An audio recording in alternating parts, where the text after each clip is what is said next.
Hello everyone! In the previous video devoted to the positions with the isolated pawn, we have seen the possible dangers of lagging behind in development and some methods of how to benefit from that.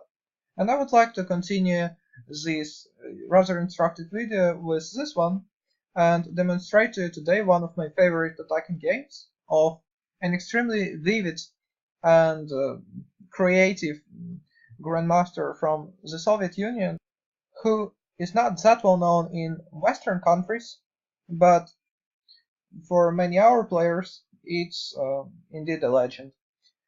Also, I think that by watching this video, you would be able to learn quite an interesting way of how to fight Dutch defense with white pieces. White went d4, f5, and e4. That's a very interesting gambit line, which doesn't lead to the objective advantage, but presents black with a new series of challenges which are not that easy to cope with.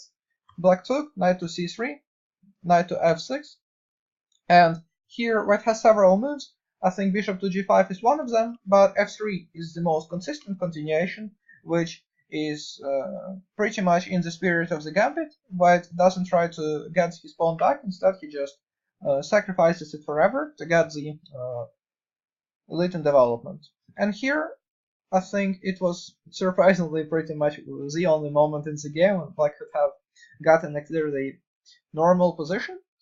For that, he should have gone d5. And of course, it's just the very beginning of the theoretical lines, but this is the only move that is able to provide him with a decent position. At the same time, he can also take the pawn, and this is also a playable position for black, but I think here white clearly gets what he wants. He just develops very rapidly and enjoys ample compensation. However, in the game, black went knight to c6, and while we would skip the opening and wouldn't pay much attention to it, I would just like to say that, in my opinion, white's already somewhat better. So white took e5, and here I would like to ask you how to continue as white. You have a choice. You can either play d5 or do something else, basically, because this is going to define the pawn structure. Here, a very strong continuation for white would be not to play d5, which after knight d4 gives black a satisfactory position. He's gonna proceed with bishop to c5, just castles.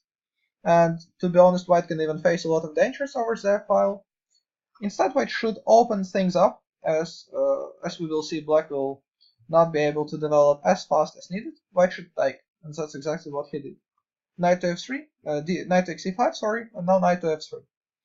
And as we see, white is not really bothered about having a slightly weak pawn on e4, since he understands that it's exactly development that would matter most in this game.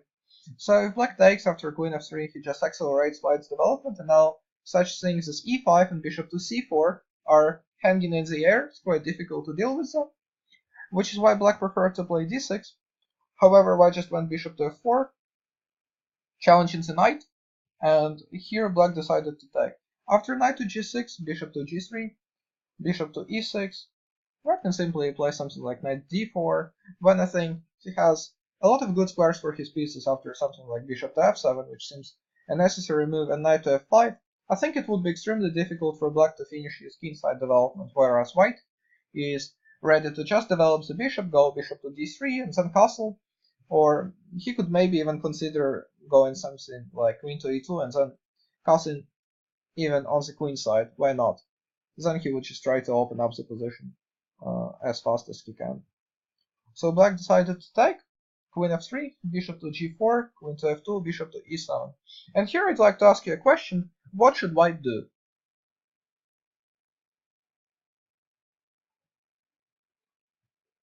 The move bishop to e7 obviously creates a very simple idea, just to castle and get the king into safety.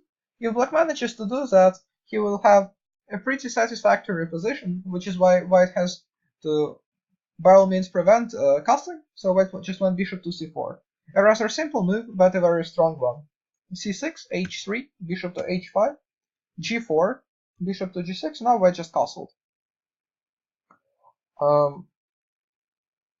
Some people, I think, can could be bothered about the need to sacrifice the pawn on e4, but I think that it's too dangerous for black to accept this gift after something like knight e4, bishop e4. White is just getting all of his pieces in the center. Rook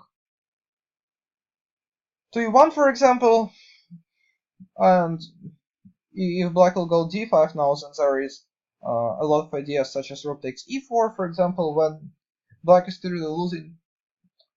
For example, d takes e4, and here white could just take the queen, but he can also, well, I think there is just too many opportunities for white, who is winning in every way, in every possible way. Rook takes d8, of course, is winning. Even maybe such things as, say, bishop c7 are winning, followed by queen f7 or something, or bishop f7 first, king takes, and then check. But yeah, that is not needed. White is just, of course, winning in a lot of ways. So knight e4 would have been too dangerous, which is why black decided to go rook to f8. Now, even though white's position is very promising, you still need to pay attention, since black also has some ideas of his own. What would you do as white? In fact, white has to watch out for quite a simple threat to retreat with the knight. For example, knight h5 would be a very tempting move. And after g takes h5, bishop to g5, I think white can encounter a lot of problems because of this pin. Other moves are possible as well, say knight to d7, threatening rook takes f4, queen takes f4, now bishop to g5. So it has to be extremely careful, but his next move is rather simple too. He went queen to g3. First of all, just getting rid of this threat, and secondly, attacking the pawn on d6.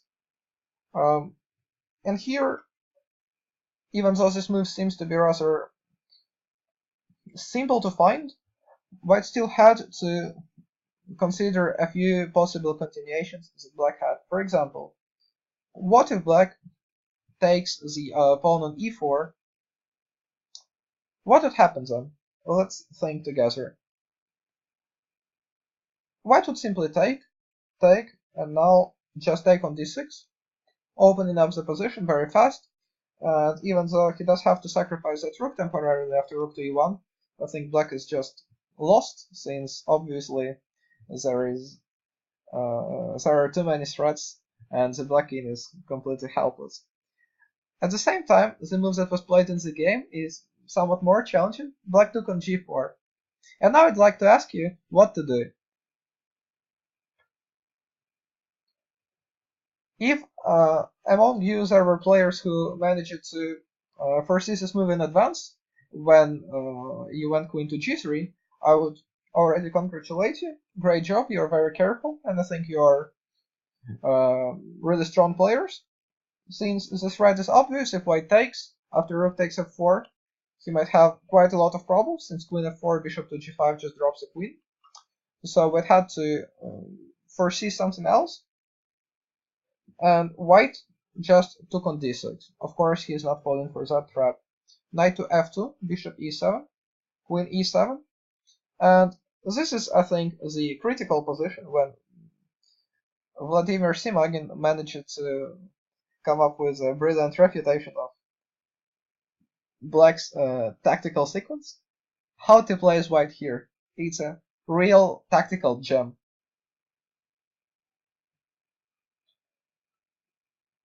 So the position seems to be rather unclear, because the pawn on e4 is hanging, black is ready to maybe go something like rook to d8, but most importantly, both rooks are just under attack, and it seems that white is going to lose at least an exchange, while it's not clear what are his threats. But fortunately, white has a brilliant refutation, which is probably the reason why I value this game so much, because white had to foresee it in advance when he went queen to g3. So again, let's just get back to this position.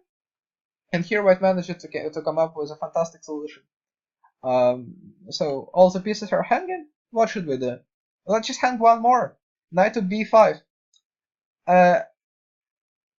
Tremendous continuation of the attack, since knight to c7 is just going to be a mate, or black would have to give up his queen. Knight to d6 is a huge threat as well.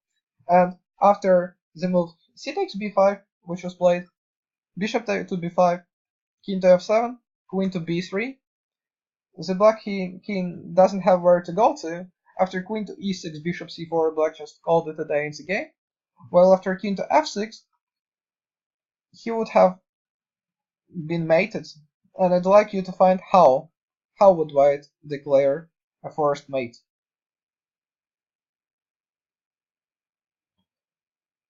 Yes, white would go queen to f3. And now after king to e6, bishop to c4, it's obvious that the black king is just getting mated instantly. While after king to g5, white proceeds with h4, king to h6, and now just a check. And the black king is just going to perish. Of course, queen to g5 is just mate in one, and if king to h5, and white has a lot of continuations. Rook to d5 is one of the winning moves, but the fastest way would be to go bishop to e2, and after knight to g4, we can simply capture, just go rook to g1, king to h6, king to h5, sorry, and now rook to g5, king to h6, and rook anywhere, for instance rook to e5, basically any move is just mate in one, which in my opinion is an extremely beautiful game, and I think that white managed to benefit from his Lytton development in an extremely convincing manner. I hope that this would give you an inspiration and some new thoughts on how to play if you have the initiative, and also, even though this wasn't the primary goal, provide you with an interesting weapon against that defense. Thank you for watching, and I see you in the next videos.